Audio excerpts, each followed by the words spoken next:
Polis Sabah bersiap siaga sepenuhnya menjelang PRU DUN Sabah ke-17. Ia bagi memastikan proses demokrasi berjalan lancar, selamat dan teratur.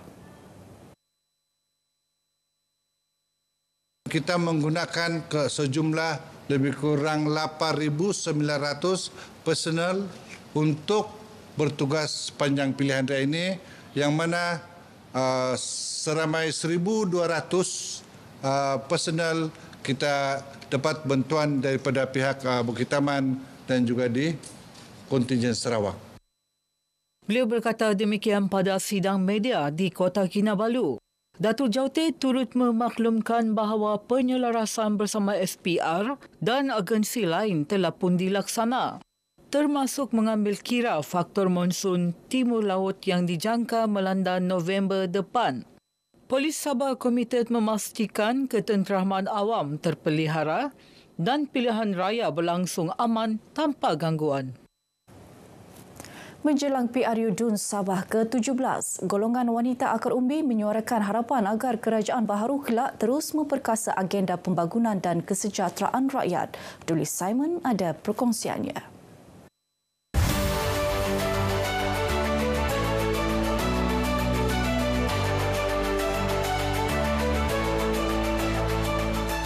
Bagi mereka, kesinambungan dasar sedia ada penting bagi memperluas peluang pekerjaan, keusahawanan dan latihan kemahiran. Kita perlu memperluaskan dalam bidang itu supaya wanita juga mempunyai peluang pekerjaan yang lebih luas. Dari segi kraftangan juga golongan wanita mahir, cuma kurang peluang pendedahan itu. Mereka juga menegaskan pentingnya kerajaan baru berpegang kepada janji dan melaksanakan tanggungjawab dengan berkesan. Kerajaan yang akan datang ni, dorang perlulah jalankan dorang punya tugas sebaiknya dalam melaksanakan dorang punya tugas tu, berpegang kepada janji mereka untuk melaksanakan. Ramai ibu tunggal dan belia perempuan sebenarnya mempunyai bakat. Ada yang pandai menjahit, memasak, bertani, ataupun berniaga kecil-kecilan. Tetapi memandangkan kekurangan modal, peralatan dan akses pasaran menjadi kekangan utama. Kami juga mau kerajaan baru beri perhatian kepada kesihatan wanita, terutamanya di kawasan pedalaman. Ramai ibu-ibu tidak buat pemeriksaan sebab jauh dari klinik dan tiada kemudahan. Isu kanser cervix, kanser payudara, kesihatan reproduktif dan tekanan mental perlu diberi keutamaan. Kalau ada klinik mesra wanita, pemeriksaan berkala dan kempen kesedaran itu sangat membantu. Golongan Hawa juga mahu suara mereka didengari dalam proses membuat dasar selain memastikan pembangunan tidak hanya tertumpu di kawasan bandar. Mereka berharap kerajaan yang bakal dibentuk selepas PRU DUN Sabah ke-17 akan terus mendengar suara wanita dan memastikan tiada yang tercicir dalam arus pembangunan negeri.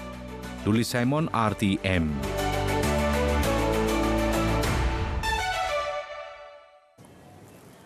Inkues kematian pelajar tingkatan 1 Allahyarham Zahra Khairina Mahathir, isu kecurian dan siasatan kehilangan barangan pelajar di asrama kekal menjadi fokus prosiding yang memasuki hari ke-26 semalam. Dua saksi kanak-kanak iaitu saksi ke-27 dan ke-28 selesai memberi keterangan bersumpah secara tertutup di hadapan Coroner Amir Shah Amir Hassan. Menurut kenyataan media pasukan peguam mewakili Ibu Zahra, Noraidah Lamat, kedua-dua saksi memberi keterangan mengenai insiden kecurian dan kehilangan pin bendera. Dalam keterangan berasingan, saksi kanak-kanak ke-19 memaklumkan pernah melihat Zahra menulis diari namun tidak pernah membaca kandungannya. Saksi itu turut mengenal pasti sebuah buku hijau bertulis Love and Peace yang sering digunakan Zahra untuk menulis. Dalam pada itu, pasukan peguam juga akan berbincang dengan mahkamah berhubung penjadualan semula prosiding pada bulan November yang bertembung dengan PRU DUN Sabah ke-17. Golongan wanita luar bandar terus diperkasa menerusi pelbagai dasar dan inisiatif di bawah Institut Kemajuan Desa Infra. Timbalan Menteri Kemajuan Desa dan Wilayah Datuk Rubiah Wang berkata ia bagi memastikan mereka mendapat akses sama rata terhadap peluang pembangunan, pendidikan dan pekerjaan yang mampan. Seminar ini adalah bertujuan untuk memberi kesedaran dan juga memberi maklumat dan juga berkongsi idea dan pengalaman kepada pemimpin-pemimpin wanita luar bandar. Khasnya untuk mereka menjadi pemimpin yang lebih berkapasiti kita memastikan luar bandar dapat dibangunkan dengan lebih progresif, mampan dan juga inklusif. Beliau ditemui media dalam seminar kepimpinan wanita luar bandar Sabah di Kota Kinabalu. Setakat tahun ini, Infra telah melatih lebih 1,300 wanita luar bandar dari seluruh negara melalui kursus dan seminar berkaitan pemerkasaan komuniti dan kepimpinan wanita. Tingkatkan kesedaran dan kumpul dana perangi wabak polio yang masih menjadi ancaman global. Bagi tujuan itu, Kelab Rotary bersama rakan kerjasama antarabangsa melancarkan kempen Club Mart Kinabalu to End Polio Now. Kempen itu diadakan bersempena sambutan Hari Polio Sedunia yang disambut setiap 24 Oktober.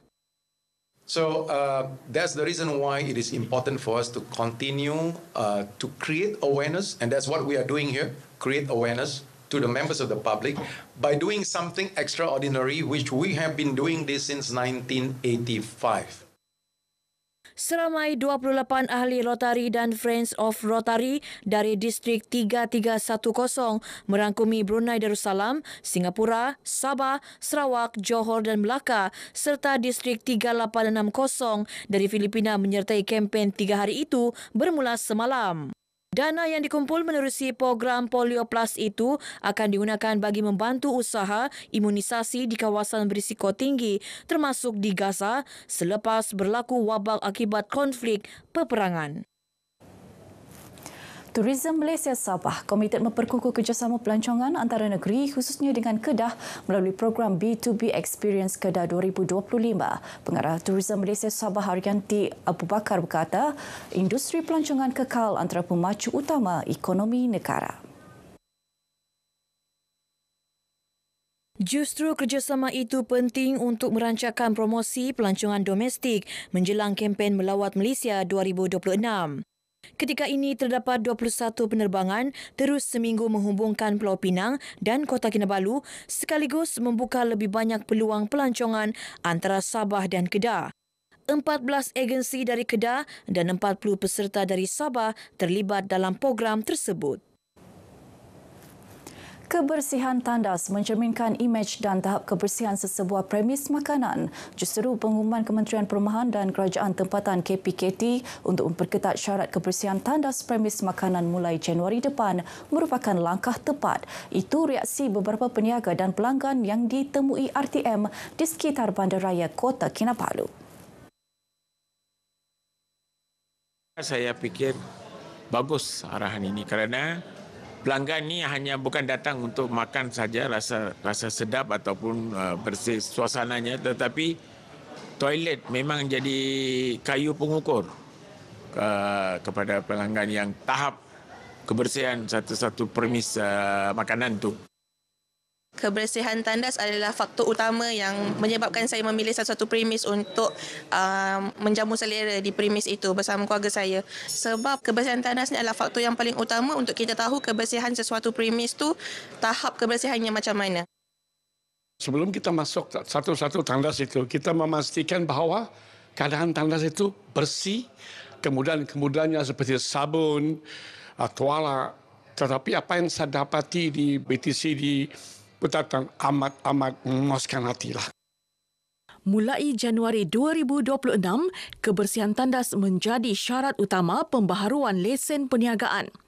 KPKT menetapkan tandas perlu sentiasa bersih, berfungsi baik dan mempunyai kemudahan asas seperti sabun dan pengering tangan.